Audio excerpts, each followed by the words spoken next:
গতকালকে আমরা চলে গেছিলাম ব্রাহ্মণবাড়িয়া জেলার নবীনগর উপজেলার শিবপুর গ্রামে। শিবপুর বাজারে অবস্থিত মামা স্পেশাল হালিম অ্যান্ড নলির দোকান।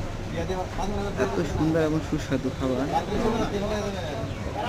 বিভিন্ন সাইজের নলি, 200 টাকা থেকে শুরু করে। আপনার লোকেশনটা বলে দেন, আপনাকে দিয়ে দিবে। শিবপুর গ্রাম হাই স্কুল স্কুলের মাঠ, আপনার মসজিদের পশ্চিম পাশে, শিবপুর হাই স্কুল মাঠের পশ্চিম পাশে স্পেশাল মামা হালিমের দোকান।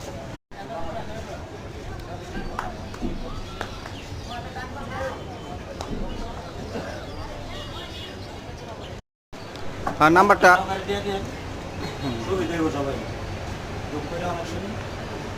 সবাই